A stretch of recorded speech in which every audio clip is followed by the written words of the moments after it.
Okey, ni tak ada dalam buku tu tapi nanti saya snap insya-Allah. Berdasarkan petikan di bawah, sediakan graf bar.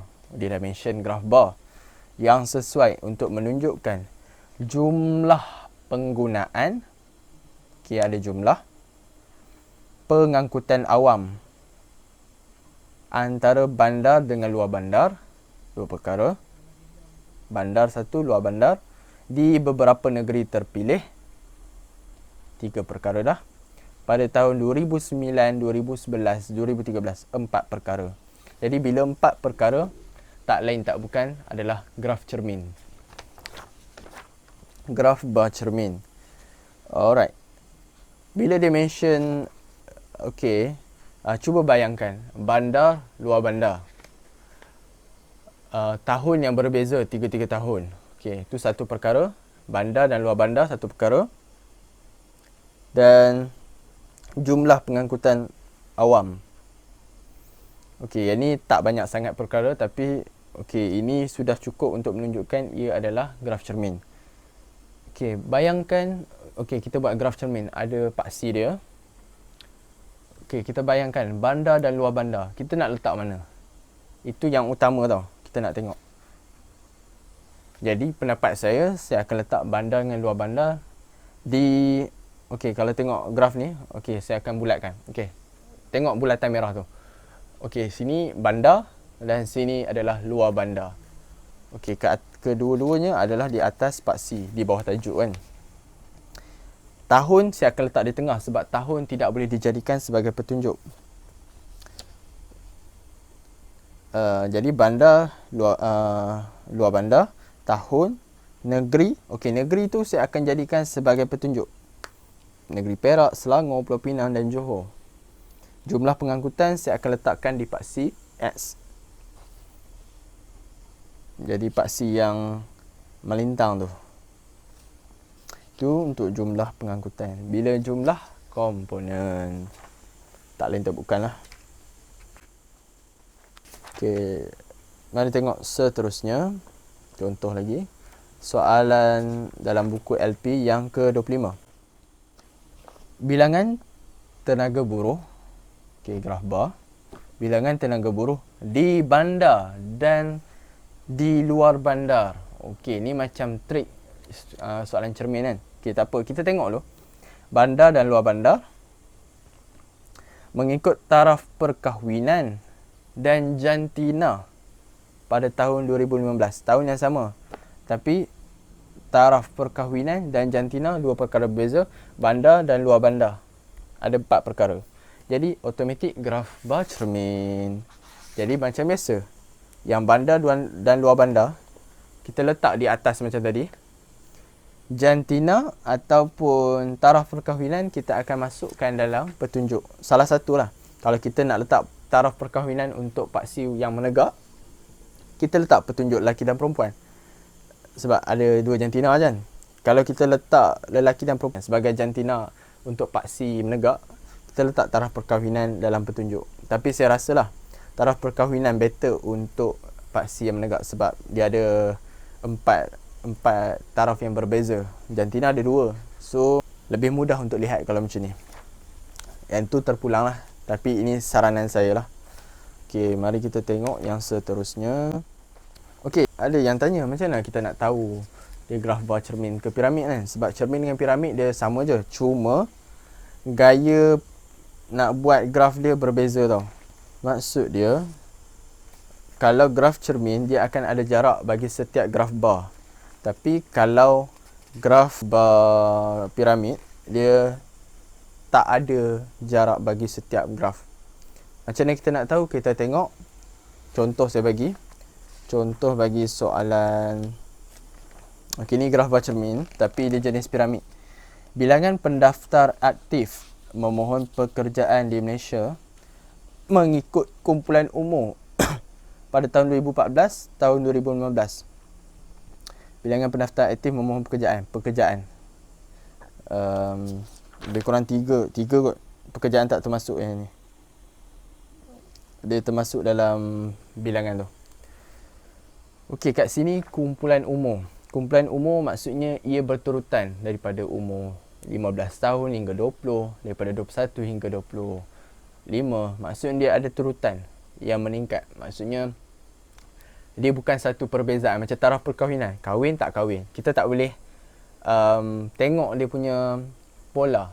Kita tak boleh tengok dia punya satu peningkatan tu atau penurunan. Tapi kalau yang untuk kumpulan umur, daripada kumpulan umur yang muda ke tua. Tapi dalam nombor lah. Kalau ini bergantung soalan, tapi yang kalau dia bagi number, okay, 15 tahun hingga 19, 20 hingga 24, maksudnya dia akan jadi graf bar piramid. Tapi cermin sebab dia ada dua-dua belah. Okey. Untuk yang seterusnya, yang tu semua saya dah sentuh. Okey, jom kita sentuh graf memesong.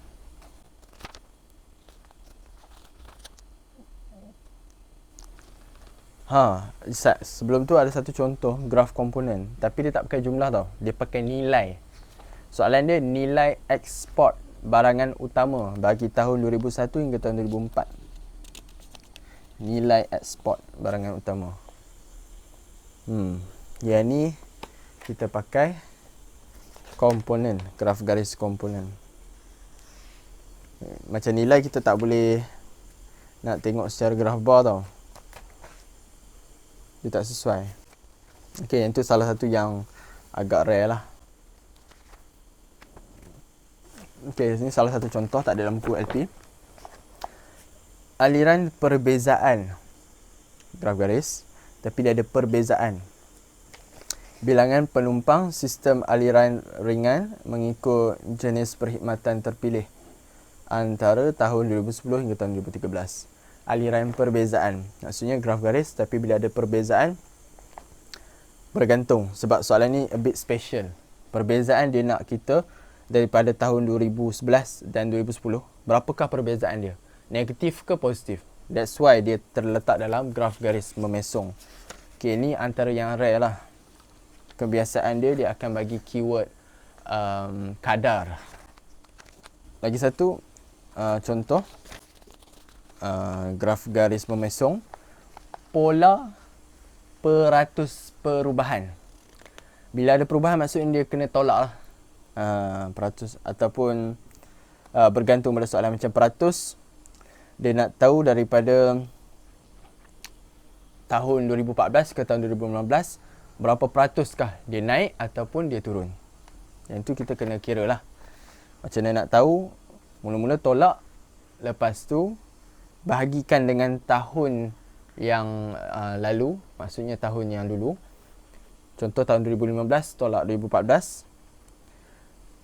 Lepas tu lepas tolak bahagikan dengan tahun yang 2014, darab 100%, dapatlah jumlah peratus dia.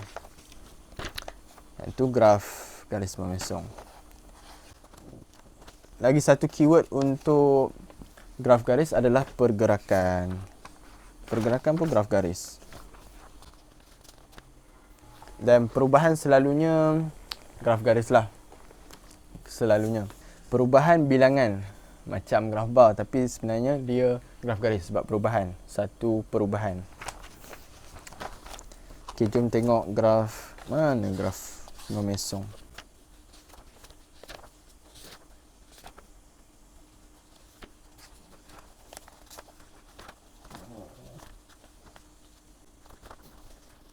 Saya tunjuk contoh sebab graf bar pun ada memesong. Saya tunjuk graf garis. Graf garis. Ini dia soalan ni. Soalan yang ke-21 boleh tengok dalam buku LP. Pola kadar. Pola kadar pertumbuhan keluaran dalam negara KDNK bagi negeri-negeri terpilih dari tahun 2008 hingga tahun 2011. Bila ada pola graf garis, bila ada kadar bergantung. Sebab ni risiko. Kadar menunjukkan graf garis, graf memesong. Pola kadar, graf garis memesong. Kadar pertumbuhan. Sebab kadar pertumbuhan kita ada positif ataupun negatif. Okey, satu lagi contoh graf bar memesong saya tunjuk. Peratus perubahan. Dia tak mention pola, aliran. Dia terus peratus perubahan. guna tenaga antara tahun 2000 hingga tahun 2001. Maksudnya daripada tahun 2000 tu ke 2001 dia positif ke negatif perubahannya yang peratus. Jadi ia termasuk dalam graf bar memesong sebab dia tak ada pola ataupun aliran untuk menunjukkan dia graf garis.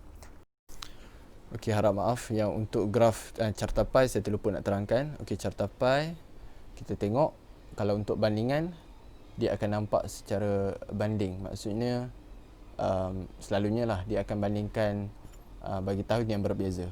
Sebab bila bandingan kita tak boleh bandingkan sesuatu perkara yang lain yang berbeza, tapi kita boleh bandingkan perkara yang sama tapi di waktu yang berbeza. Okey, bagi carta pi tong selalunya pada tahun yang sama sebab ia mempunyai kaitan antara satu sama lain. Yang tu saya rasa anda semua boleh faham dengan rujuk cikgu, cuma yang confuse graf bar kan, sebab graf bar banyak. Okey, itu sahaja. Terima kasih. Baik, itu sahaja daripada saya. Harap fahamlah input yang saya berikan. InsyaAllah di lain masa kita berjumpa lagi, insyaAllah. Wallahu alam. Assalamualaikum warahmatullahi wabarakatuh.